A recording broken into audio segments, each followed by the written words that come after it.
Donc, j'espère que vous avez passé une bonne petite pause, vous avez pu vous restaurer, que vous n'êtes pas trop fatigué après le repas. Donc, ce que je vous propose, c'est de commencer par une motivation positive. Altruiste, on va essayer, vu qu'on en a parlé un petit peu.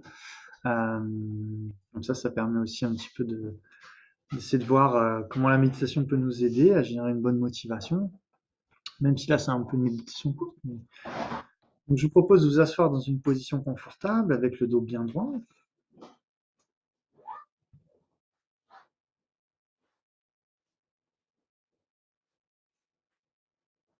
Puis, on peut commencer par à placer notre attention sur le mouvement de la respiration. Donc ça peut être le ventre, par exemple, observer le mouvement du ventre pendant la respiration, ou les sensations de l'air qui rentre dans les narines et qui ressort. Et pour nous aider, on peut compter les respirations de 1 à 10. Et donc on peut faire ça pendant quelques respirations. Pour centrer un peu notre esprit, on va essayer de générer un peu de flow.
On peut prendre conscience du simple fait que on souhaite être heureux, qu'on veut éviter la souffrance. Donc, c'est quelque chose qui nous anime. En fait, tout être sensible, c'est-à-dire qui éprouve des sensations, a naturellement le désir d'être heureux et d'éviter la souffrance. Il suffit juste de prendre conscience de ça, déjà dans nos vies quotidiennes, par exemple. Qu'est-ce qui se passe quand on a mal à la tête, quand on a mal au dos? Est-ce qu'il n'y a pas euh, une aspiration spontanée à vouloir être libre de cette souffrance? Quand on voit quelque chose qui pourrait nous apporter du bonheur, est-ce qu'il n'y a pas un souhait de l'obtenir? Ça, c'est le signe qu'on est des êtres sensibles, qu'on veut être heureux, qu'on ne veut pas souffrir. Il n'y a aucun jugement à avoir là-dessus, c'est juste notre réalité.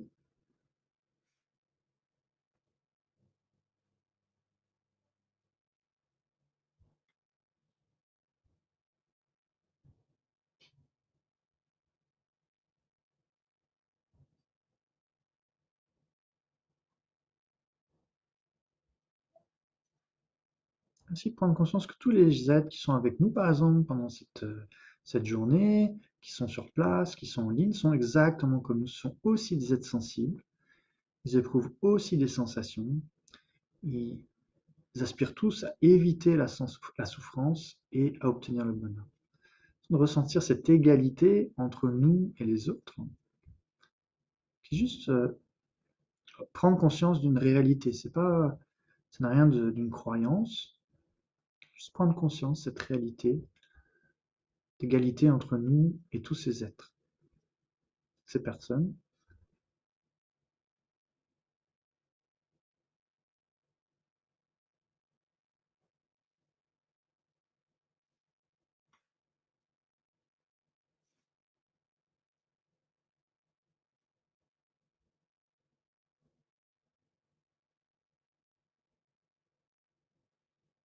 C'est pareil avec nos proches, avec ceux qu'on côtoie au quotidien, au travail, ou au voisinage, ou qui vivent sous le même foyer que vous, les voisins, les voisines.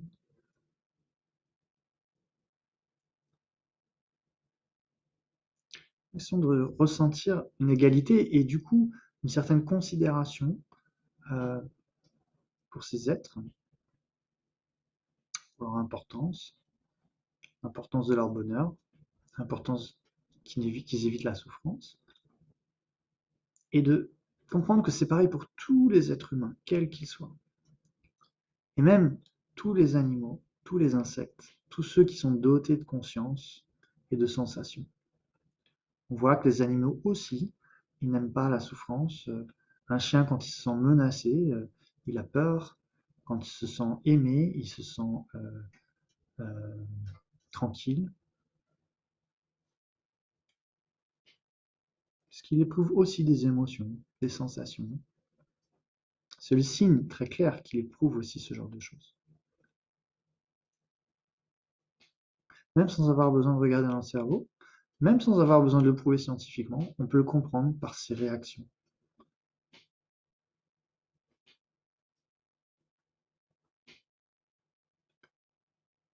Donc essayons de nous engager de cet après-midi dans cette euh, exploration du bonheur, de la souffrance, non seulement pour se comprendre mieux soi-même, mais aussi pour tous ces êtres qui sont comme nous. Donc, sans avoir une motivation, comme on a dit, pas juste centrée sur soi, mais aussi qui inclut, euh, qui considère tous les autres aussi. On fait ça aussi pour les autres.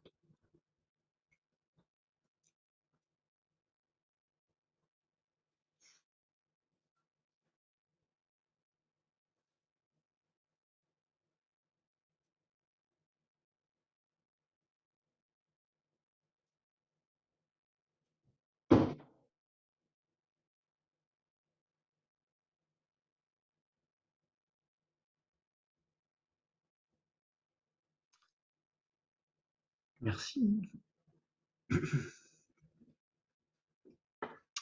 C'est vrai que donc dans l'approche bouddhiste, c'est vrai comme le mentionnait un peu Michel ce matin, on accorde beaucoup d'importance à la motivation. Qu'est-ce qui va motiver nos actes, nos décisions, etc.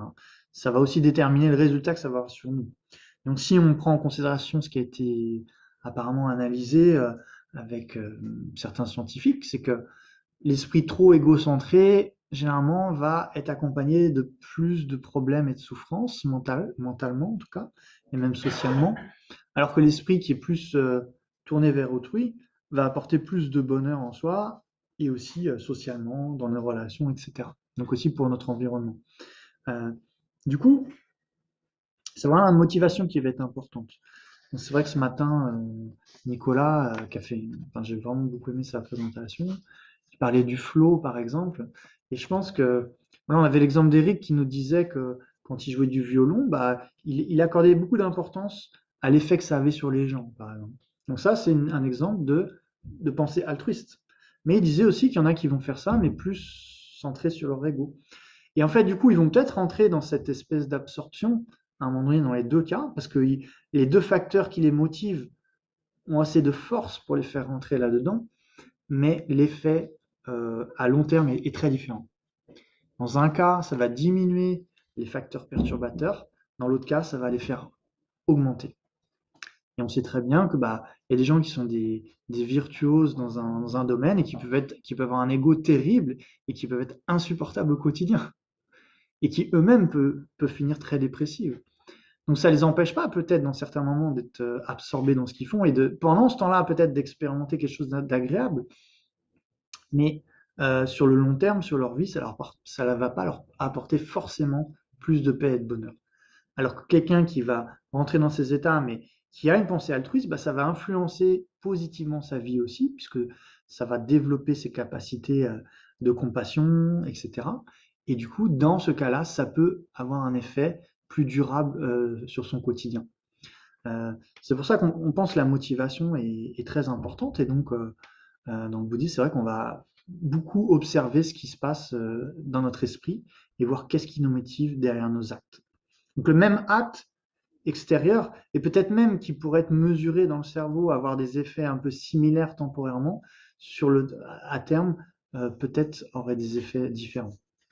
Donc ça, c'est aussi intéressant à prendre en considération, je pense. Donc, on veut tous être heureux, on veut éviter la souffrance. Donc, c'est pour ça que c'est une question qui est très importante. Et maintenant, bien sûr, la psychologie s'y intéresse. C'est intéressant aussi comment il a expliqué le développement de la psychologie au début, qui était plus axé sur les névroses et les psychoses avec Sigmund Freud. Euh, Parce que c'est ça en fait, il voulait résoudre certains problèmes pour peut-être leur permettre d'être plus, que leur vie soit un peu plus équilibrée socialement, on va dire. Euh, Quelque part, on peut voir ça un petit peu comme de la compassion aussi, de vouloir résoudre le problème des gens. C'est positif. Et dans la psychologie positive, on dirait qu'il y a aussi plus la composante d'amour, c'est-à-dire de vouloir que les êtres y trouvent le bonheur. En plus, on ne parle pas juste d'éviter la souffrance, on appelle aussi trouver le bonheur. Dans le bouddhisme, l'amour, on le définit comme vouloir apporter du bonheur aux autres, et la compassion comme vouloir qu'ils soient libres de la souffrance. Donc il y a ces deux composantes qui sont importantes. C'est-à-dire que pour être pleinement heureux, bah oui, bien sûr, on peut pas être pleinement heureux si, en tout cas mentalement, on est en grande souffrance. Ça paraît pas vraiment possible. Et donc c'est pas non plus contradictoire, je pense. Les deux peuvent être, comment dire, complémentaires. Euh, donc, qu'est-ce qui détermine notre bonheur en fait dans le bouddhisme, on différencie différents types de conscience. Donc, d'abord, je vais définir ce qu'est la conscience dans le bouddhisme, parce que des fois, dans d'autres euh, on va dire, approche, par exemple l'approche scientifique, le mot conscience peut peut-être être utilisé différemment aussi. Donc aussi, faut se méfier, parce que des fois, un même terme peut vouloir dire différentes choses dans différents domaines. Pour nous, la conscience ou l'esprit, c'est ce qui est clair et connaissant.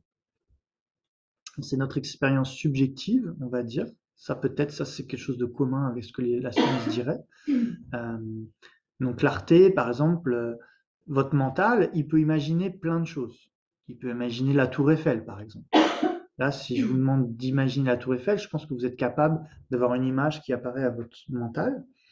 Euh, donc la faculté de clarté de l'esprit, c'est donc cette capacité de prendre l'aspect de différents objets, comme là, par exemple, la tour Eiffel. Euh, donc, et aussi, il a conscience de ce qui apparaît. Donc la clarté et connaissance. Des fois, on dit clarté et cognition aussi. C'est deux caractéristiques de l'esprit. Donc ça, c'est pas des caractéristiques du corps. C'est pas des caractéristiques du cerveau. Les neurones ne prennent pas l'aspect de la tour Eiffel et n'ont pas de cognition. Les mouvements électriques qui parcourent le système nerveux ne prennent pas l'aspect de la tour Eiffel et ne connaissent pas la tour Eiffel. D'accord. Les réactions chimiques engendrées dans notre corps lors des émotions ne prennent pas l'aspect des objets et ne les connaissent pas. Par contre, la conscience fait ça. Euh, et donc, dans la conscience, on différencie les consciences sensorielles et consciences mentales. Les consciences sensorielles, c'est celles qui sont liées aux cinq sens. Okay, la vue, l'ouïe, l'odorat, le goût, le toucher. Euh, donc, la conscience visuelle, par exemple, bien sûr qu'elle va dépendre aussi de l'organe de l'œil et du cortex visuel dans le cerveau et de tout un tas de réseaux neuronaux et des mouvements électriques. Donc, qu'est-ce qui se passe? Il y a la lumière qui va, par exemple, taper un objet, qui va venir dans notre rétine, qui va activer des courants électriques qui vont parcourir le cerveau extrêmement rapidement. Le cortex visuel va être activé. Donc là, il y a tout un tas de choses qui clignotent, en gros, dans le cerveau, d'autres mots. Cependant, ça, c'est une chose, mais il ne se passe pas que ça à ce moment-là. Ça, c'est ce qu'on observe avec les microscopes. On observe ça. Mais subjectivement, il se passe autre chose. C'est l'expérience visuelle. C'est un autre phénomène. L'expérience des couleurs et des formes. C'est un autre phénomène. Donc c'est bien de différencier les deux. D'ailleurs, les scientifiques, ils avaient fait pas mal d'études là-dessus et ils avaient donné, par exemple, bien sûr, c'est une expérience mentale, mais c'est scientifique. Donc, ils imaginaient d'avoir mis, bon, c'était une femme, ça aurait pu être un homme, une femme, pendant quasiment toute sa vie dans un lieu où tout est en noir et blanc. La lumière est telle que tout est en noir et blanc. Et cette femme aurait étudié tout sur la lumière, tout sur le cerveau, tout sur les neurones. Elle connaîtrait parfaitement ce qui se passe, comment la lumière, elle reflète certains aspects, sont absorbés dans l'objet, d'autres reviennent dans l'œil, etc., les capteurs dans l'œil, etc. Elle connaîtrait tout ça parfaitement. Puis, un jour, elle sort de cette pièce et on lui montre une rose rouge. Et là, elle ferait une nouvelle expérience dans sa vie, c'est l'expérience du rouge. Ce serait un nouveau phénomène qu'elle n'aurait jamais connu avant. C'est-à-dire qu'elle connaîtrait tout sur le cerveau, elle connaîtrait tout sur les neurones, tout sur les mouvements électriques, tout sur la réaction chimique, mais elle ne connaîtrait pas cette expérience du rouge. Et ça, les scientifiques, ils appellent ça, pour eux, c'est un problème. Ça, c'est pas un problème, parce que ça montre qu'il y a autre chose que tous ces mouvements électriques. Il y en a, ils appellent ça même, des scientifiques, le qualia. Qualia. Par exemple, les chauves-souris, comment elles perçoivent le monde, c'est quelque chose qui nous est caché. Un scientifique peut décrire tout ce qui se passe dans le cerveau d'une chauve-souris. Comment il y a des choses qui sont émises, qui reviennent, etc. Mais l'expérience du monde de la chauve-souris, ça, c'est un phénomène inconnu des scientifiques. Et ça, ils appellent ça un qualia. Et ça, c'est un problème pour eux. Ils appellent ça de hard problem, le problème dur, le problème difficile à résoudre. De corréler un état de conscience avec le cerveau, c'est le problème facile. De savoir que quand on voit, il y a le cortex visuel qui est activé, c'est le problème facile à résoudre, de faire ces corrélations. Mais ce problème du qualia, ils appellent ça de hard problem. Pourquoi ils appellent ça de hard problem? C'est parce qu'ils ne peuvent pas l'expliquer correctement à l'heure actuelle. Je pense que ça doit être Qualia. Je suis pas sûr à 100% comment ça s'écrit. Mhm. Si tu veux quand même qu'on t'interrompe, mais par rapport à ce qualia, Mhm. est-ce qu'il y a eu quand même des expériences qui ont été faites et qui ont pu voir, en branchant des électrodes, qu'il va y avoir des réactions? C'est-à-dire, on ne peut peut-être pas effectivement l'expliquer parce qu'il n'y a pas les reliances œil qui justifient à une image, donc l'autre capte. Mais est-ce qu'on constate que dans les cortex, il y a quand même des zones? Bien sûr, bien sûr. Alors, c'est ce que je te dis. Donc, ça, c'est le easy problem. Ça, c'est le problème facile. De dire qu'il y a des zones qui sont activées pendant qu'on a une expérience mentale, ça, c'est le easy problem. Qu'il y ait des réactions chimiques quand on a une émotion, c'est la chose facile à résoudre. Ça, on peut le constater. Le problème, c'est l'expérience subjective de la personne. Pendant ce temps-là, c'est ça qui est caché. Et c'est ça qu'on appelle qualia. Et donc, par exemple, de savoir vraiment comment la souris perçoit le monde, on n'en sait rien. On n'en sait rien. On peut pas, on peut essayer de l'imaginer, mais ça reste que du domaine de, on devine. Donc ça veut dire, qu'est-ce que ça veut dire? C'est que ce qu'on connaît du cerveau, de la lumière et du mouvement électrique, c'est une chose, mais l'expérience de la personne, c'est autre chose. Ce qu'on appelle l'expérience subjective et l'objectif aussi. On appelle la troisième personne et la première personne. Donc la première personne, c'est celui qui fait l'expérience consciente des choses. Et la troisième personne, c'est une autre personne qui regarde ce qui se passe dans le cerveau à ce moment-là. Mais c'est deux phénomènes différents qu'on peut corréler. Ça, c'est le easy problem. C'est le problème facile. Donc, je pense que c'est bien de partir de là déjà. Donc oui, il y a des consciences sensorielles, auditives, etc., qui dépendent de tout un tas de phénomènes physiques. Ça, on ne peut pas le nier. Mais cette qualité de clarté, connaissance, d'expérience elle-même, est-ce qu'elle peut être produite par les neurones? Ça, c'est une question difficile pour eux. Ça, c'est une question difficile pour eux. Pour l'instant, ils n'ont pas de réponse, clairement. Une question qui m'interpelle, c'est la définition que tu as donnée de cette conscience en disant toujours elle est claire et connaissante. Okay? Mais pour à l'échelle individuelle, quand tu dis par exemple, si je parle de la Tour Eiffel, ça va être effectivement parlant pour nous êtres humains. Mais aucune Tour Eiffel, si on analysait, serait la même. Ouais. Et donc connaissant, mais à l'échelle individuelle, pas dans la vérité absolue. Oui. Donc clair et connaissant, ça veut juste dire qu'on connaît ce qui nous apparaît, c'est tout. D'accord. Ça ne veut pas dire que c'est une connaissance correcte ou incorrecte. Il peut y avoir des connaissances valides et des connaissances non valides. Et aussi, on va avoir tous, selon notre background, peut-être une image différente qui nous apparaît. En effet, quand on parle de Tour Eiffel, je suis d'accord. Mais il va y avoir des choses quand même qui se regroupent, des choses communes quand même. Enfin, donc, si je vous dis Tour Eiffel, il va y avoir quelque chose d'assez similaire qui apparaît dans vous, qui va être différent que si je dis éléphant. Donc, il y a quand même des caractéristiques qui vont se retrouver, même si notre expérience peut être différente. Mais le point, c'est que quand on dit connaître l'objet, ça ne veut pas dire forcément le connaître de manière non erronée dans ce cadre. Okay. Donc, les consciences sensorielles qu'il a dépendent très étroitement des 5 organes des sens et du cerveau. Et puis, il y a la conscience mentale. Donc là, comme je vous disais, vous imaginez la tour Eiffel, mais là, ce n'est pas la lumière qui va taper sur la tour Eiffel qui vient dans votre œil qui produit cette expérience. Ou quand vous rêvez, que vous voyez des gens, etc., vos yeux sont fermés, vous êtes dans le noir. Donc, il n'y a aucune lumière extérieure qui justifie cette apparence très claire que vous avez dans votre rêve.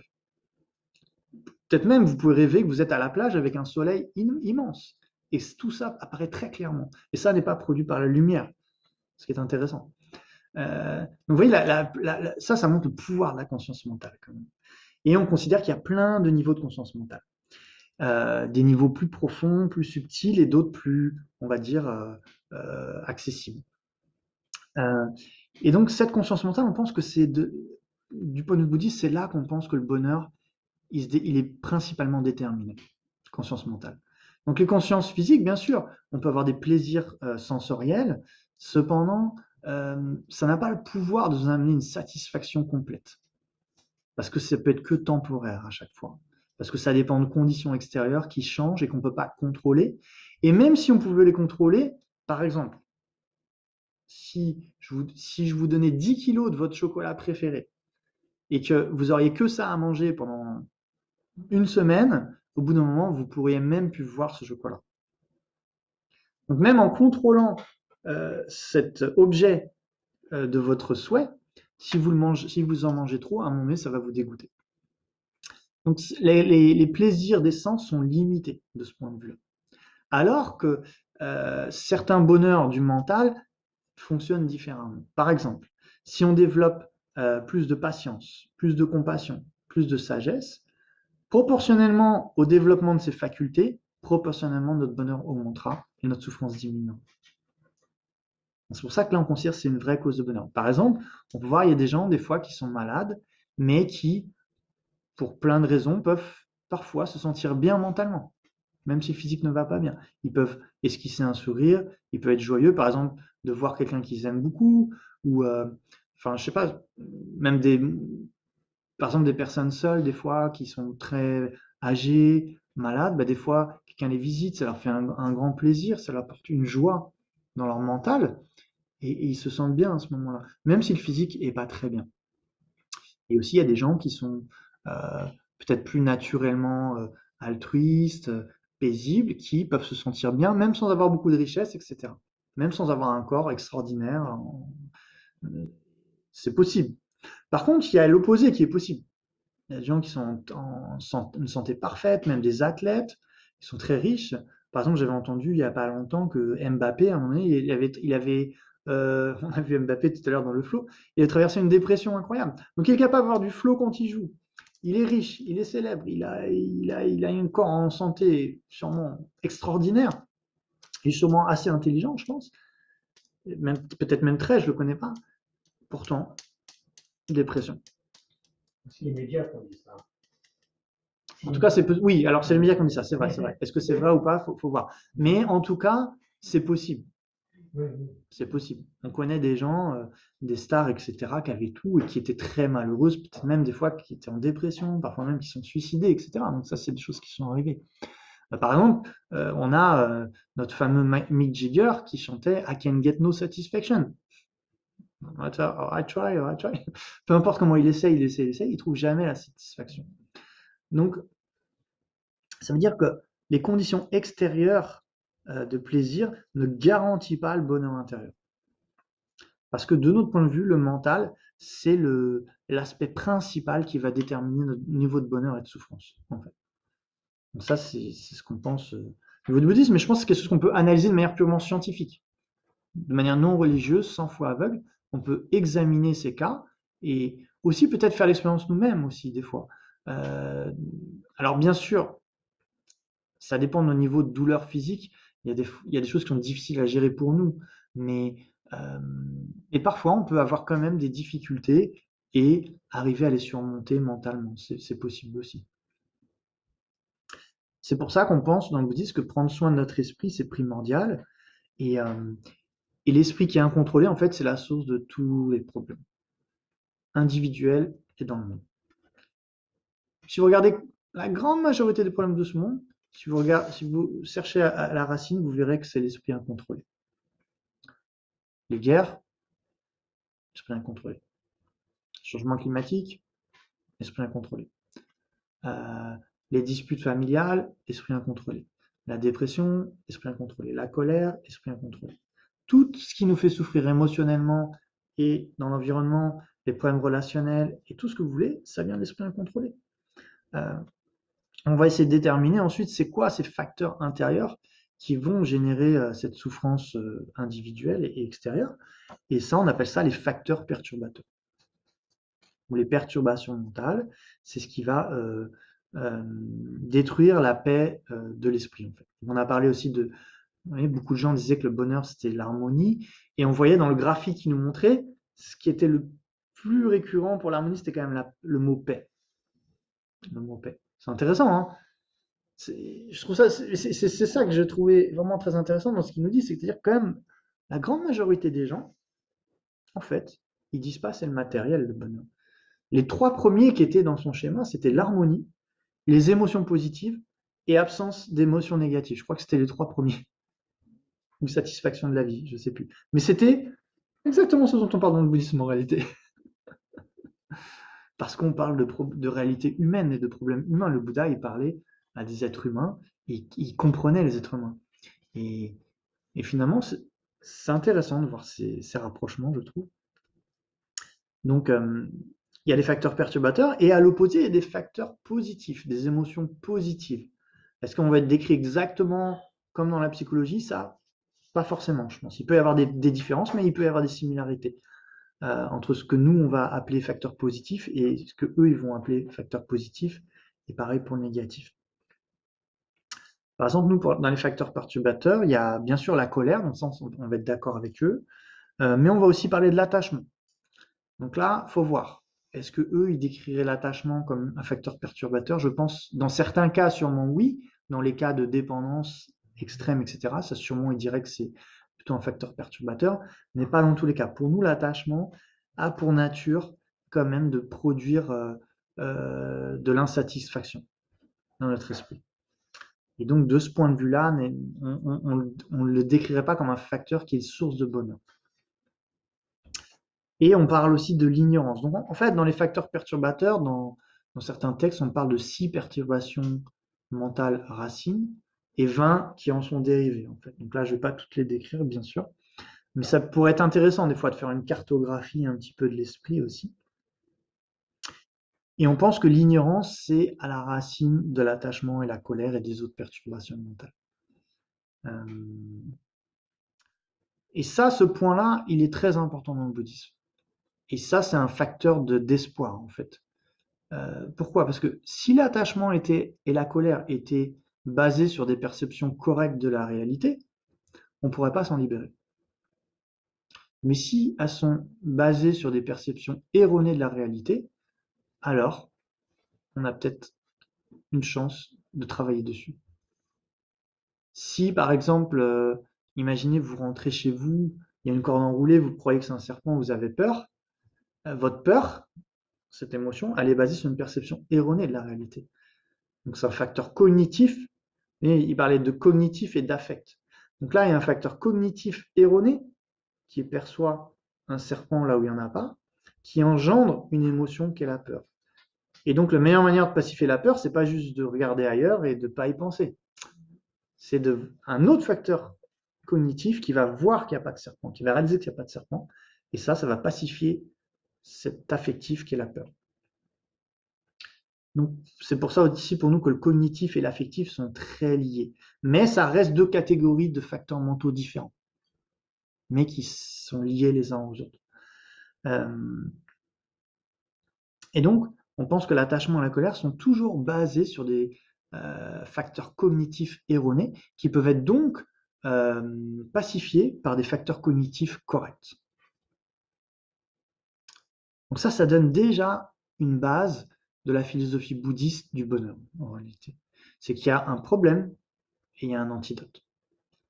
Et le but de la méditation et de la pratique, pas que la méditation, la pratique quotidienne, ça va être d'essayer de ramener ces antidotes dans notre esprit pour éliminer ces facteurs perturbateurs. Être conscient des facteurs perturbateurs quand ils s'élèvent, reconnaître qu'ils sont perturbateurs aussi, sinon être conscient d'eux, et appliquer les antidotes appropriés pour les pacifier. Donc ça va faire partie de la pratique. Pourquoi? Parce que c'est ces facteurs qui nous empêchent d'être heureux, en fait. Vous voyez, beaucoup de gens disaient, par exemple, le bonheur, ils associent ça à une absence de facteurs mentaux négatifs. Ok, donc comment on fait? Comment on fait pour s'en libérer? Aussi à des émotions positives, comment on fait pour les développer? Aussi à l'harmonie intérieure, comment on fait pour l'atteindre? Donc c'est ça l'objet de la philosophie bouddhiste. Et je pense que la psychologie va de plus en plus vers ce genre de choses. Et quelque part, peut-être qu'elle a toujours voulu aller vers ça. Même Freud, même si il avait sûrement une vision un peu limitée de l'être humain et des méthodes, quelque part, il voulait résoudre des problèmes des gens quand même, des problèmes mentaux. Et la psychologie positive aussi, elle veut amener du bonheur aux gens. Donc, cette recherche est la même en réalité. Et ça je trouve ça euh, encourageant de voir ces points de convergence, même s'il y a sûrement des différences aussi. Euh, donc aussi, on va parler d'éthique dans le bouddhisme, qui là va plus avoir cet aspect de vouloir un peu contrôler un peu plus nos actions physiques et verbales en fait. Pourquoi? Parce que si on veut aller vers l'altruisme, alors il faut déjà commencer par arrêter de nuire aux autres avec notre corps et notre parole. Donc, on va parler de non-violence, qui est la base du bouddhisme. Euh, et donc, l'idée, c'est avec notre corps d'éviter de nuire aux êtres. Donc, par exemple, tout à l'heure, quand on revenait, on a été manger ensemble et bon, on cherchait quelque chose par terre. Et je disais, bah, en fait, c'est comme ça qu'on devrait marcher tout le temps, en fait, en regardant par terre, mais pour éviter de marcher sur des fourmis, par exemple. Non, ça fait partie des conseils des Bouddhas. C'est pas juste regarder par terre parce que ça nous aide à nous concentrer, même si c'est une des raisons, mais c'est aussi parce que par, dans cet esprit d'éthique et de non-violence, de prendre en considération la vie d'autres êtres qu'on pourrait écraser en n'étant pas attentif en fait dans notre quotidien. Donc l'éthique va nous amener à, à contrôler un peu plus nos actes pour éviter de nuire aux autres, aussi verbal, parce que bah, avec nos paroles, des fois on peut faire souffrir les autres aussi, par rapport à des propos blessants, ou des propos qui vont diviser les gens, etc., ou des mensonges, etc., qui vont faire souffrir. Donc ça va être aussi d'abandonner ces actions négatives. Et donc pourquoi on fait ça? Parce que les autres, ils veulent être heureux, comme nous, ils veulent pas souffrir, donc on devrait respecter ça. Et ça nous ramène à cette idée de ne pas penser que à nous non plus, d'être plus vigilant au fait qu'il y a d'autres êtres en face de nous qui sont sensibles. Donc c'est très lié à cette idée d'égocentrisme et d'altruisme aussi. Donc, en réalité, quelqu'un qui est très altruiste, il va naturellement être très éthique en réalité. Par contre, si on est très égocentrique, bah, on risque de ne pas être très éthique parce qu'on ne va pas faire attention à l'effet de nos actes sur autrui. Alors bien sûr, comme il disait, et ça je trouve ça intéressant, il y a différents niveaux d'égocentrisme et d'altruisme, et dans une même journée, on peut être des fois l'un, des fois l'autre aussi. Mais le point de la pratique, pour nous, c'est justement d'essayer d'aller vers plus d'éthique, plus d'altruisme, moins d'égocentrisme. On ne peut pas être du jour au lendemain tous Mère Teresa ou Dalai Lama qui sont complètement dédiés aux autres, mais on peut faire des petits pas vers plus d'altruisme au quotidien. Et ça, on pense que ça va nous apporter plus de bonheur. Donc au quotidien, ça va être surveiller notre éthique, nos actions, et surveiller notre esprit en reconnaissant les facteurs perturbateurs. Et quand les facteurs perturbateurs comme la colère s'élèvent en nous, ça va être d'essayer de ne pas donner suite à cette émotion. Déjà, c'est la première chose. Ça, c'est le premier niveau d'éthique. Au début, c'est difficile de contrôler notre esprit. Mais déjà, on commence par essayer de contrôler nos actes physiques et verbaux.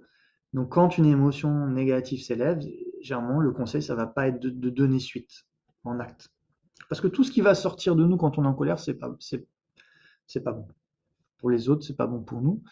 Et alors, à une époque, il y avait les neuroscientifiques, les psychologues, ils pensaient que c'était bien d'exprimer sa colère parce que ça relâche une tension. Ce qui est vrai. Il y a une tension, on exprime sa colère, donc ça soulage. Ça fait du bien, ça soulage. Mais ce soulagement, il est très temporaire. En fait, ce soulagement qu'on appelle bonheur, quelque part, c'est ça aussi qu'on appelle la souffrance du changement. C'est-à-dire qu'il y a une tension qui est provoquée par la colère, et le fait de l'exprimer, ça la soulage. Cependant, maintenant, les psychologues et les neuroscientifiques, ils ont compris que quand vous regardez les réseaux neuronaux de la colère, quand on fait ça, qu'est-ce qui se passe? Eh ben, on engendre des mécanismes qui renforcent nos habitudes à la colère, et au long terme, en fait, eh ben, on souffre beaucoup plus. Et maintenant, ils ont trouvé que c'était beaucoup mieux de ne pas exprimer sa colère. Parce qu'en faisant ça, on ne renforçait pas ces réseaux neuronaux. Donc, vous voyez, comme quoi, des fois, on pense la théorie, oui, c'est juste une théorie. Mais en réalité, il y a des théories qui influencent toute une société. Parce que c'est arrivé dans la société que beaucoup de gens, de par certaines théories erronées, pensaient que c'était mieux d'exprimer sa colère que de ne pas l'exprimer. Et le résultat, c'est que ça a influencé beaucoup, beaucoup, beaucoup, beaucoup de gens. Par exemple, en France, on a un pays où, voilà, quoi, c'est être en colère, quelque part, eh ben, on vous écoute et on vous respecte presque, quoi. Être en colère, c'est voilà, c'est que si vous êtes en colère, c'est que vous avez de bonnes raisons et quelqu'un qui a fait quelque chose qui est pas bien. C'est peut-être vrai, il y a peut-être quelque chose qui a fait, mais le fait d'exprimer sa colère tout le temps comme ça rend pas heureux.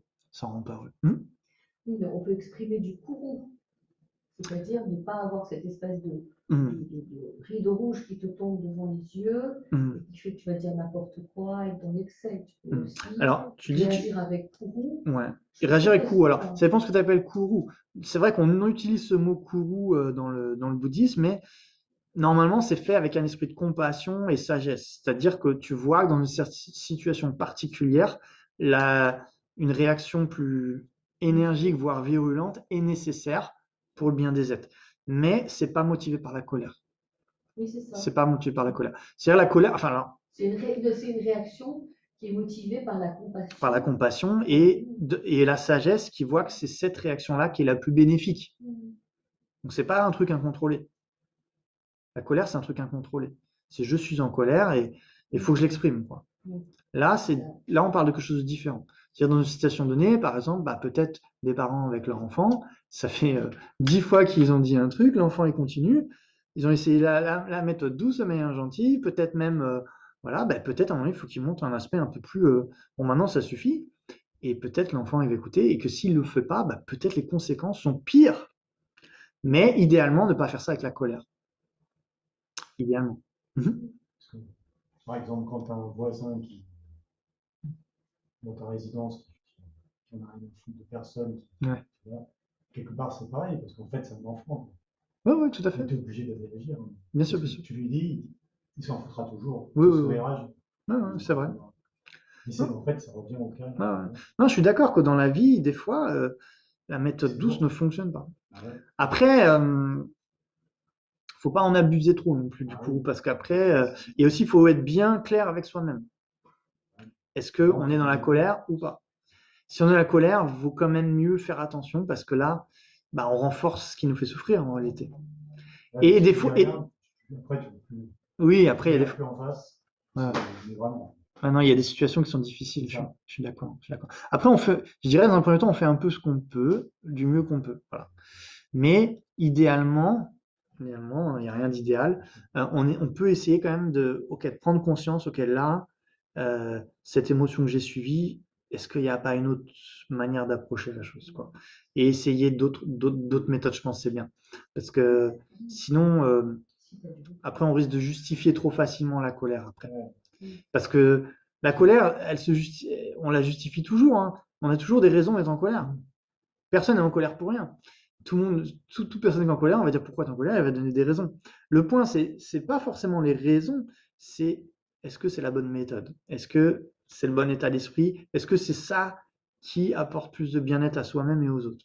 Est-ce que c'est ça qui fonctionne sur le long terme? Peut-être sur le court terme, ça peut régler des problèmes, mais sur le long terme, encore une fois, les réseaux neuronaux se forment, mais ça, ce n'est que la traduction de quelque chose d'autre qui se passe dans le mental. C'est-à-dire le mental, on crée des toujours, habitudes. Si tu refoules, tu réprimes toujours. Ok. Donc quelque chose dans ton cerveau toute la question, elle est là. Et c'est pour ça que en Occident, on a opposé exprimer la colère et la refouler. On a opposé ces deux trucs. Et donc, vu qu'on ne voyait pas de troisième option, on a dit, vaut mieux l'exprimer que de la refouler. Parce que la refouler, je suis d'accord que c'est mauvais. Seulement là, on nous donne une troisième option dans le bouddhisme, c'est d'en prendre conscience. Donc déjà, on ne la refoule pas, on en a conscience, et on applique un antidote pour s'en libérer. Et donc là, on ne la refoule pas et on ne l'exprime pas. Et donc ça, c'est la troisième option qui a manqué en Occident et qui a fait que les gens ont conclu ça. Parce qu'en effet, en observant le corps et même le mental, on s'aperçoit que quelqu'un qui refoule, il va pas bien du tout, ni physiquement, ni mentalement. Pourquoi? Parce que la colère, elle est quand même là. Il l'a pas travaillé. Il n'a rien fait sur sa colère. Il a juste refoulé, ça veut dire qu'il la regarde pas. Il fait comme s'il n'était pas là. Mais nous, c'est pas ça dont on parle. On parle justement au contraire d'en prendre conscience, d'être conscient de cette colère et d'appliquer les antidotes pour s'en libérer petit à petit. Et ça, par contre, ça, c'est une libération. Ça, c'est une vraie libération. Ça, c'est une libération à long terme. L'exprimer, c'est une petite libération d'un état passager, mais qui renforce le schéma qui crée la souffrance. Refouler, c'est encore pire peut-être. Mais appliquer l'antidote, c'est se libérer de la colère. Et c'est ça qu'on recherche. Alors, par rapport à cette troisième méthode qui, effectivement, quand tu le dis, nous, par rapport à notre parcours, on y croit, on y donne foi. Mais est-ce que scientifiquement parlant, tu es au courant d'expérience, puisqu'on sait que beaucoup de grands méditants, sur la demande du Dalai Lama, ont fait ce genre de choses. Est-ce qu'il y a eu justement des cas où on a pris de très grands méditants et où, dans une situation donc, qui ne leur était pas connue, on leur a donné à un moment donné une information qui, on pouvait le supposer, nous, aurait amené la colère. Et on a vu des choses. Je pense par exemple à quelque chose de précis qui a été évoqué hier quand on faisait les groupes de discussion avec toi sur le sujet, où à un moment donné, une personne a dit, eh bien, quand le Dalai Lama a été, lors d'une interview, sollicité par rapport à sa réaction sur ce qui s'était passé, bon, il y a plusieurs mois, on avait dit que également dans des monastères bouddhistes, il y avait eu des actions inconsidérées. Il n'a pas répondu par parole, il s'est contenté simplement de sourire et il s'est tu. Donc, tu vois, il ne s'y attendait pas, je pense, à cette question. Est-ce que dans des situations qu'on pourrait imaginer de ce type, où on peut constater que parce qu'il a travaillé sur ce qui aurait pu susciter de la colère, soit par rapport à celui qui l'interviewait parce qu'il lui posait une question embarrassante, soit par rapport parce qu'il considérait les actes de ceux, est-ce que je sais pas si ça a été fait, des expériences comme ça. Je sais qu'il y a eu des expériences qui ont été faites sur la compassion, etc. Mais sur la colère, je sais pas, parce que je pense que c'est pas forcément facile de provoquer la colère de quelqu'un comme ça dans un laboratoire, quoi. Mais je pense que c'est faisable en tout cas. Et par contre, ce qu'il y a de sûr, c'est que les scientifiques, ça, ce que je vous ai dit, ça maintenant, ils ont dit que le fait d'exprimer la colère, ça faisait quoi en force de truc, et que c'était mieux de pas l'exprimer en réalité. Mais ne pas l'exprimer, ça veut pas dire la refouler. C'est ça aussi dans notre esprit, on pense ne pas exprimer, ça veut dire refouler. Mais c'est pas le cas. C'est pas le cas. C'est-à-dire que ne pas exprimer, tu peux ne pas l'exprimer tout en étant conscient que tu es en colère et de reconnaître que tu es en colère. Refouler, c'est-à-dire comme tu l'avalais au fond de toi et que tu fais comme si elle n'était pas là et tu la vois plus. Tu vois ce que je veux dire? Tu agis aussi quand les personnes en face, au moment où tu as un devoir. Alors après, il y a des fois, il faut agir, je suis d'accord. Et après, il y a des situations qui peut-être nécessitent une action. Ça, je suis d'accord. Mais je parle quand même juste de l'émotion de la colère elle-même. Et je pense sincèrement, enfin moi, ça m'est déjà arrivé dans ma vie de devoir agir dans des situations où je voyais par exemple quelqu'un qui se faisait agresser, des choses comme ça. Mais sincèrement, j'avais pas de colère. Ça s'est fait naturellement. J'étais pas du tout dans une idée de violence et de retirer quelqu'un, des choses comme ça, mais il n'y avait pas de colère. Il n'y avait pas de colère en moi du tout. C'est pas la colère qui me fait agir, c'était plus ça peut pas être comme ça, quoi. Et euh, la colère, c'est quelque chose, surtout là, dans les problèmes de voisinage, c'est quelque chose qui va grandir intérieurement. Et donc, ça veut dire qu'il y a un travail qui n'a pas été fait dès le début. Après, C'est-à-dire qu'on a laissé. Non, mais et c'est pas un reproche. Dès le début, il faut être plus clair avec la personne. C'est pas un reproche. Alors, il y a deux choses. C'est qu'est-ce qu'on fait extérieurement et qu'est-ce qu'on fait intérieurement. Intérieurement, c'est quand on commence à sentir le truc qui bouillonne, c'est essayer de travailler là-dessus. Ça, c'est le truc intérieur. Deuxièmement, se dire, OK, avec un esprit clair, maintenant, qu'est-ce que je fais? OK, je vais parler à cette personne. Et tu sais quoi? Des fois, quand tu n'es pas en colère, eh ben, la personne, des fois, elle va aussi mieux t'écouter. Parce qu'elle va se sentir moins sur la défensive. Des fois, ça dépend qui est là, mais ce que je veux dire, c'est qu'il y a l'action extérieure, c'est une chose, et l'action intérieure, c'est autre chose. L'action extérieure, là, c'est la sagesse qui doit discerner c'est quoi la meilleure action, et des fois, peut-être, ça peut être de dire, OK, vous voulez que j'appelle la police, ou je sais pas, quoi. Pourquoi pas? C'est ce que j'aurais dû faire au début, parce que Pourquoi ça a marché. Ouais, pourquoi pas? Et vous avez le droit d'appeler la police ou de porter plainte, sans être en colère, c'est juste parce que vous avez le droit aussi de. Voilà, il y a des choses raisonnables. On peut rester raisonnable, mais on n'est pas obligé d'être en colère pour ça, c'est ça que je veux dire. Donc voilà, donc il y a ce point, je pense, important à différencier. C'est exprimer, refouler et appliquer l'antidote. C'est trois situations différentes. Et je trouve, enfin pour moi, quand j'ai découvert le bouddhisme, ça, c'est ça que j'ai compris. Parce que j'avais vraiment cette éducation, cette en tout cas, influence, je sais pas si ça venait des médias, de mon éducation et tout ça, qu'il y avait vraiment exprimé ou refoulé. C'était vraiment, on dirait avec ces deux options, quoi. Alors c'est sûr, quand vous refoulez, personne ne se dira, ah bah oui, c'est ça qui est chouette, quoi. Personne ne dira, donc bah, il reste plus que l'autre exprimé. Je trouve que dans notre société, il y a le même genre d'alignement autour de la sexualité et de la prostitution. On fait comme si les gens et les hommes en particulier avaient des espèces de pulsions incontrôlables. Ouais. Et donc, il faut quand même Tout à pas fait. qu'ils aillent voir des Tout à fait. prostituées parce qu'ils ne vont pas Bien refouler. sûr. Alors qu'on peut, Exactement. exactement de la même façon, prendre conscience Je suis 100% sans d'accord. forcément agir. 100% d'accord. Je sais pas si vous avez entendu en ligne. En fait, c'est donc, rappelle-moi ton prénom. Élodie, qui nous disait que aussi par rapport à la sexualité, et particulièrement par rapport à la prostitution, des fois il y a des gens qui disent bah oui, mais les hommes ils ont des pulsions, donc il faut bien qu'ils les expriment et que c'est ça. C'est exactement la même chose. Je suis 100% d'accord. C'est une grave erreur. Et même par rapport à la pornographie, tout ça, machin, etc. En fait, c'est une grave erreur. Parce que bien sûr, il y a des personnes qui, quand ils sont frustrés, ils savent plus quoi faire de la frustration. Du coup, le fait de passer à l'acte va soulager cette frustration temporairement. Et ça, c'est vrai. Alors, peut-être dans certains cas, pour des gens qui sont vraiment. Ça va leur éviter de commettre des crimes temporairement. Mais le point, c'est que dans une société, ce que ça va faire, c'est que ça va renforcer ce schéma neuronal, pour parler de manière scientifique. Mais nous, ça a une corrélation avec ce qui se passe mentalement, les tendances qu'on pose, qui va faire que les personnes vont être avoir de plus en plus de désirs, et parfois des désirs malsains, et qui, en réalité, vont augmenter les agressions sexuelles dans le monde. J'en suis sûre. Ah, mais c'est certain. Ça, il n'y a aucun doute. Et il y a de plus en plus d'études qui le prouvent. Donc, on en est encore là. Refouler, exprimer, c'est une chose. Travailler sur son problème, c'est autre chose. Et c'est ça le truc.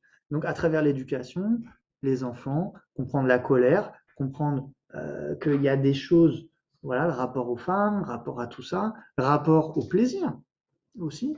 Ok, on peut avoir du plaisir dans la vie, mais être totalement placer tous nos espoirs là-dedans, c'est une exagération. I can get no satisfaction, disait Mick Jagger. Donc, je veux dire, il y a un moment, et Lamazopa, il disait, en Occident, il y a beaucoup d'études, c'est bien. Les Occidentaux, ils devraient étudier le désir. Ils devraient étudier le désir et les effets du désir. Parce que si on étudiait bien l'effet du désir, bien l'effet de la colère, les effets sur l'esprit, tout ça, eh ben, on verrait que faut peut-être pas trop non plus se dire, ok, allons-y gaiement, quoi. Et peut-être essayer d'amener un petit peu plus de discernement dans tout ça. Je parle pas d'interdire trop des choses non plus, parce que je pense que ça peut aussi avoir des effets néfastes, mais d'éduquer. Et par la compréhension, notre discernement va être capable de distinguer qu'est-ce qui est bénéfique, qu'est-ce qui l'est pas. Et parce qu'on veut être heureux, quand on voit que ça, c'est pas bénéfique pour moi, naturellement, on va avoir besoin. Et c'est une des choses que le Daima essaie de faire avec les scientifiques, c'est à travers les expériences, voir les effets de certains états d'esprit comparés à d'autres, pour qu'il y ait plus de sagesse. Plus de sagesse. En même temps, je suis d'accord sur le fait que tout ce qu'il y a sur Internet, tout ça, je suis sûr que dans la mémoire, dans l'esprit collectif, c'est super négatif, ça attise. Mais en même temps, je me rappelle du maître de Maturika, Diego Khyentse Rinpoche, au moment où il est en méditation, dans la première période de sa vie, puis il est très malade. Il n'a absolument aucun accès à tous ces trucs.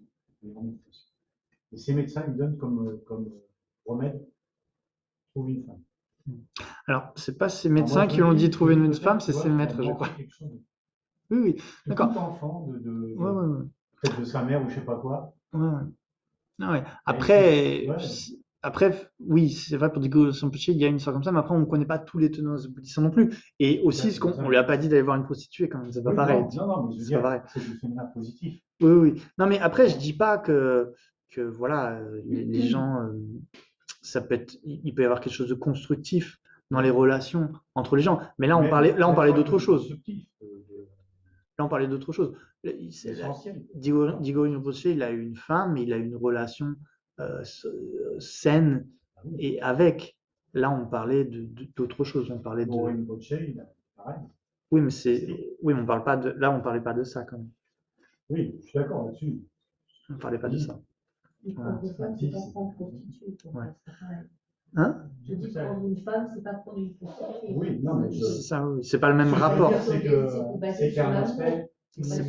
C'est pas le même rapport, quoi. Oui, mais il y a un aspect même thérapeute, ils appellent ça une amie spirituelle. Oui, enfin.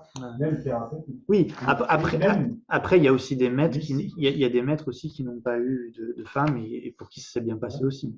C'est pas une obligation. Dans le cas d'Igo Rinpoche, mais on connaît pas tous les tenants aboutissants. Mais. D'accord, s'il faut être complètement mystique total comme ça. Il y a plein de cas. Ouais. Et sinon, tu dis interdire, c'est pas bien, mais je pense à autre chose. En fait, je pense à, par exemple. Non, je dis pas qu'il y a des choses qu'il faut interdire, bien sûr, mais on peut pas avoir un niveau d'interdiction, des fois, peut pas être total, quoi, c'est ça que je veux dire. Mais non, il y a des. Je pensais à autre chose. Apparemment, il y a des pays où l'extrême droite ne veut pas s'exprimer dans les médias. Et en fait, les gens ne votent pas pour l'extrême droite. Et donc là aussi, c'est une espèce de truc décomplexé comme ça qu'on a permis. Et je trouve que ça génère aussi la haine, le rejet. Après, c'est une situation complexe. J'ai pas la réponse parfaite à ça. Je pense que c'est des situations. Il y a toujours du pour, du contre dans les deux cas. Et c'est pas mon propos. C'est plus dire ce qui compte, c'est déjà d'éduquer les gens. Oui, ça doit être primordial. C'est l'éducation, mais ce qui n'empêche pas qu'il faut des interdits dans notre société, ça c'est sûr. Ça c'est sûr. Et après le degré d'interdit, là, je pense que ça dépend du contexte, ça dépend de plein de choses et il faut analyser quoi. Il faut voir qu'est-ce qui est le plus bénéfique, qu'est-ce qui est le moins bénéfique. Peut-être dans certains cas, c'est mieux d'interdire certaines choses et dans cette société, ce sera mieux. Dans d'autres, interdire, ça aura peut-être des effets néfastes. Donc, faut voir. Là, je dirais, faut analyser. Mais dans tous les cas, l'éducation est importante. Ça, je suis d'accord. D'accord. Alors, apparemment, excuse-moi, oui, parce que les gens, ils n'entendent pas forcément quand vous parlez. Ok. Donc maintenant, je répéterai les questions. Ok. On va continuer un petit peu du coup. Donc, en gros, ce qu'on dit, c'est ce qui crée notre souffrance, c'est les perturbations mentales, et ce qui est bénéfique, c'est les facteurs mentaux vertueux dans le bouddhisme. Déjà, ça, c'est un discernement qu'il faut qu'on arrive à développer en nous. Et comment on développe ce discernement? En s'observant soi-même. Rappelez-vous de cas où vous étiez en colère. Comment vous vous sentez à ce moment-là? Est-ce que c'est comme ça que vous voulez être au quotidien, etc. Essayez de voir ça. Quand vous êtes dans un attachement excessif, est-ce que ça vous apporte vraiment un bonheur, etc. Donc ça, après, finalement, vous devez être votre propre scientifique intérieur. Vous devez analyser vous-même les effets des choses sur vous-même et en arriver à vos propres conclusions. Vous n'êtes pas obligé d'être d'accord. Par exemple, la colère, on va dire oui, déjà, l'esprit, par exemple, si vous vous levez tranquille, au moment où vous vous mettez en colère, par exemple, vous pensez juste à quelqu'un qui vous énerve, même si la personne n'est pas là, votre paix de l'esprit, elle est finie. Donc si vous considérez que la paix intérieure, c'est important, vous pouvez comprendre que la colère, c'est pas forcément votre allié, quoi, dans ce but. Si, par exemple, quand on est attaché, bah, on ne peut pas obtenir toujours tout ce qu'on veut. Personne. Personne ne peut obtenir toujours tout ce qu'on veut. Donc, si on est très attaché et qu'on ne peut pas obtenir ce qu'on veut, bah, qu'est-ce qui se passe? Bah, c'est qu'on a un degré de frustration assez régulier. Et même quand on obtient ce qu'on veut, qu'est-ce qui se passe? Bah, souvent, au bout d'un moment, il y a l'insatisfaction qui vient et on veut plus, mieux ou autre. Et même quand on a à peu près ce qu'on veut, l'impermanence fait qu'à un moment donné, il y a séparation. Donc, pour nous, il y a tous ces aspects-là qui font que l'attachement peut procurer un certain plaisir, mais ne peut pas apporter un bonheur stable et profond. Parce qu'il est en décalage avec la réalité, en fait. Les phénomènes sont impermanents et tout ce qui est du domaine des plaisirs d'essence n'apporte pas une satisfaction profonde, en fait. Je pense que ça serait si ça apportait une satisfaction profonde. Mais ça, c'est à vous de l'examiner dans votre propre expérience, en réalité. Vous examinez votre propre expérience de vie, et ok, dans ma vie, j'ai eu tel plaisir. Est-ce que ça m'a apporté une satisfaction durable et profonde? C'est la question qu'il faut se poser. Il faut regarder honnêtement. Je ne sais pas si tu vas l'aborder, mais tu as dit, bon, l'idéal, c'est de s'observer soi-même. Mais quand un être sensible est dominé par une perturbation mentale comme la peur, est-ce que cette faculté de départ de pouvoir s'observer moi-même, il peut la réaliser? Je pense, parce que tout à l'heure tu as dit on a tous un point commun, on veut échapper à la souffrance. Et je connais par exemple des gens dans l'environnement où je suis qui préfèrent souffrir. Ça paraît fou, même s'ils en sont malheureux, même si. Alors, j'ai eu le cas, par exemple. Faut voir le cas vraiment spécifique. J'ai eu le cas, par exemple, d'une tante qui avait un cancer du poumon, qui a refusé toute chimio, donc a souffert ces derniers moments énormes. Mais, alors, était-ce une peur? Était-ce assumé? Et actuellement, je côtoie une personne qui a la maladie d'Alzheimer, qui le sait, mais qui en même temps ne veut rien mettre en place pour ralentir le phénomène, donc qui téléphone par l'autre, demande les mêmes choses. Ce que dit Michel, c'est qu'il y a des gens, on dirait qu'ils ne veulent pas vraiment pacifier leur souffrance, par exemple dans des maladies qu'ils ne veulent pas soigner, etc. Cependant, je ne pense pas que c'est parce qu'ils ne veulent pas souffrir qu'ils ne veulent pas se soigner. Je ne pense pas que c'est ça. Il y a d'autres facteurs, peut-être la peur peut-être même que ce traitement les fasse souffrir. Et donc, il y a toujours la peur de ne pas souffrir. La peur de quoi? C'est la peur de souffrir. Donc, la peur d'un tas de choses. Donc, après, bien sûr, il faut analyser au cas par cas qu'est-ce qu'il y a derrière la peur. Mais le point, c'est qu'on veut pas souffrir, on veut être heureux. Et moi, j'ai tendance à croire que c'est vrai pour tout le monde. Pour tout le monde. Seulement, parfois, il y a des gens, tu parlais des ascètes, par exemple, et tout. Les ascètes, on dit, ah ok, ils jeûnent et tout ça, donc c'est la douleur. Mais pourquoi ils font ça? Parce qu'ils pensent que par ce biais, ils vont obtenir un bonheur d'une manière ou d'une autre. Donc ce qu'ils recherchent, c'est quand même le bonheur derrière. C'est ce que je veux dire. Après, est-ce qu'ils ont raison, est-ce qu'ils ont tort? C'est une autre question.